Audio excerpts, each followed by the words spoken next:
take a better, more clear and honest look at war. Everything can heal in that direction. The other point of clarity, and this will be interesting to watch, is clarity within the system of medicine that is very prevalent in the United States and Big Pharma. And these two systems, I think more and more is going to come about because of the misuse of the energies of Western medicine as well as Big Pharma. And I just think even doctors are going to start looking differently. You know, there's a tremendous series that's been out now for many months. I believe now it's even available easily online. I don't know if there's a book on it. I haven't followed it that closely. After I saw the whole deal of it, I kind of put it down. But it's called The Truth About Cancer. And I know that this goes against the traditional thinking, and it's hard for people to accept that maybe by changing your approach to life and your nutrition and trying other modalities, just maybe you can heal without the ghastly, deadly side effects of chemotherapy and radiation. So there's a lot that this Neptune's going to bring to the surface. And one final thing that I believe it will bring is connected with our prisons and prison reform. Thankfully, my own life was not directly touched by someone in prison or had been in prison or has gone to prison. That's a gift. That's a great blessing, and I am so thankful for that.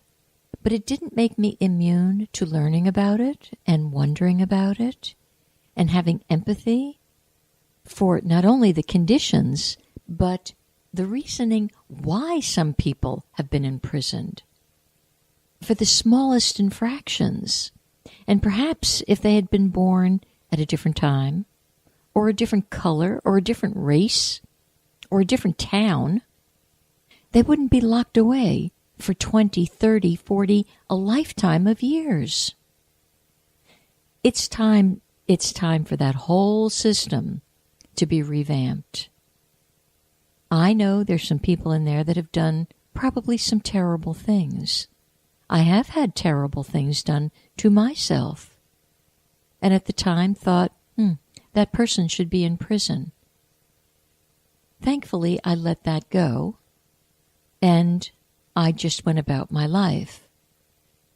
I let that go because some very wise person came up to me at the time. I was in my early 20s, and someone had done a great deal of damage to me. And they should have gone to prison. And yet, this person came up and said, and he didn't know me very well, he said, remember, judge not.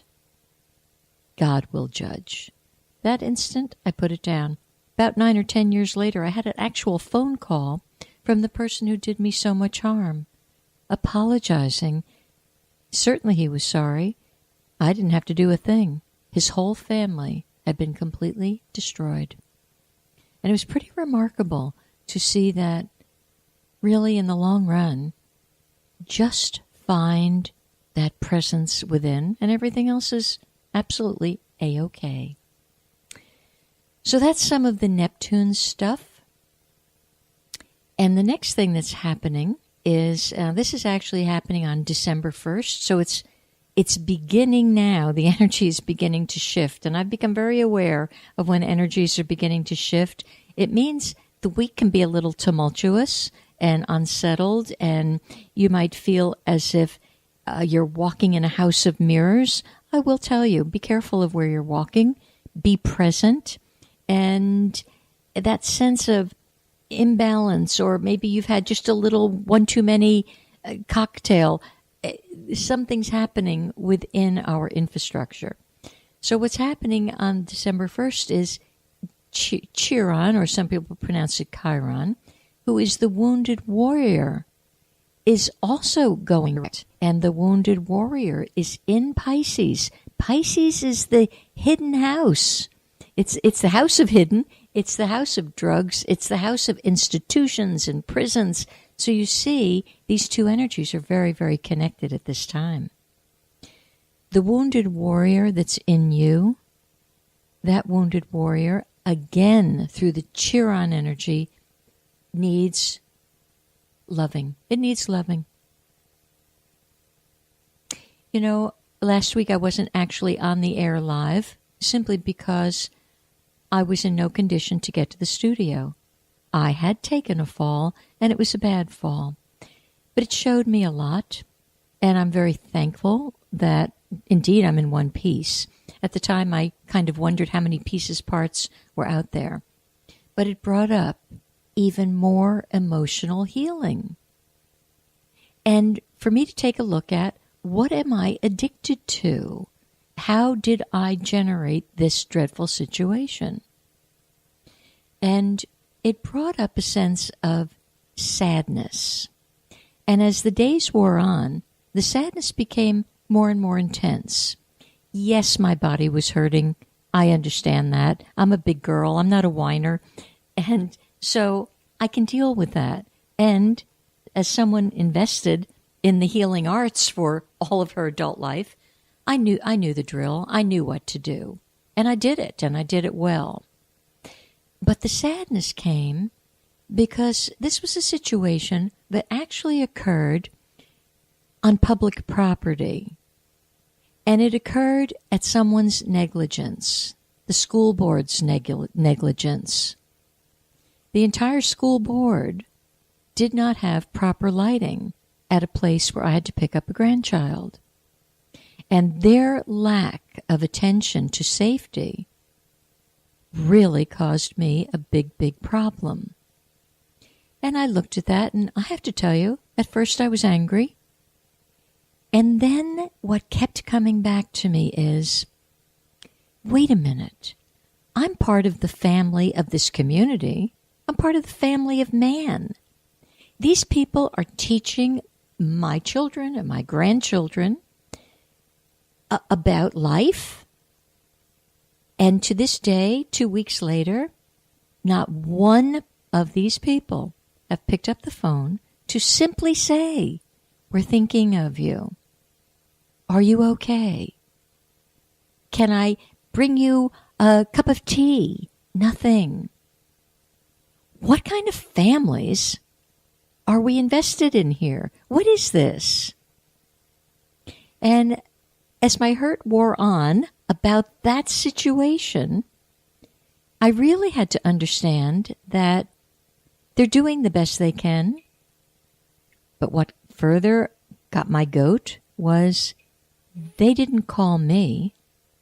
They decided they would call my son, who had taken a picture of me and done a meter reading on the deficiency of light at this park, and no one ever addressed it.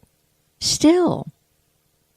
So what I really found most annoying was, okay, my son in his lovely letter had said, I'm the grandmother and his mother.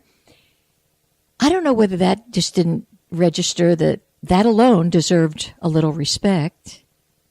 But what was really interesting, he actually did get the phone call. He got the phone call from some chap called an insurance adjuster whose only concern, of course, was I going to have a lawsuit? My reaction to that was, you know what, sir? I was born in the United States of America. I was educated in the United States of America. I speak the King's English fairly well. I'm an author. I'm a lecturer. I have my own radio show. Why wouldn't you pick up the phone and give me the courtesy of responding to you? So I think what's been making me sad is our lack of real, honest love for one another. Our simple concern. It made me understand, this planet, it needs a reset button. You know, my simple thing, of course, brings everything else into focus very clearly. And it was interesting because for 3 days, I actually could not open an eye. And I that was not lost on me either. I thought, wow, I have to really look within. The presence within wants me to see things from a whole different perspective. And I do. And the perspective, which I've had before, but now it's more intense. I have a great, great sadness for humanity and the so-called family of man. We're no more a family than the man in the moon down here. And all this great talking and, the polarity. I've been on that case for 6 months. What's happened to us? What's happened? So that's my experience with Neptune and the wounded warrior energy.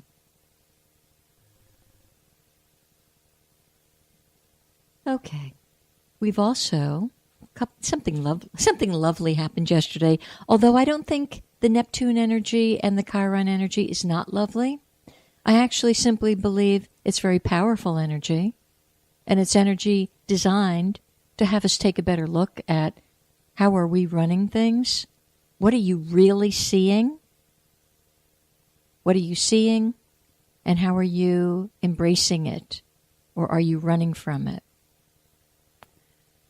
Well, at any rate, yesterday, the 21st, the sun finally came out of Scorpio, where I've been rattling my lips for a month about, the cycle of death and dying and rebirth and transformation. Well, we're now under the sign of Sagittarius. And Sagittarius is kind of like as hopeful and happy as the Scorpio energy is kind of doom and gloom. So the Sagittarius energy really brings in a case of expansiveness, a sense of gratitude for everything you've got.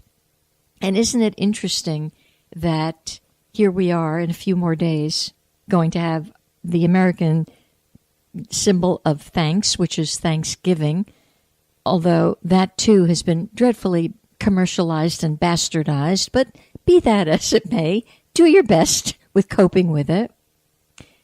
But in small ways all month, try on gratitude for the simple abundances that you have been given. You have been given the privilege of experiencing a physical reality, which not a lot of beings get to do. You may not like the physical reality, but you're having the experience and it's working through you.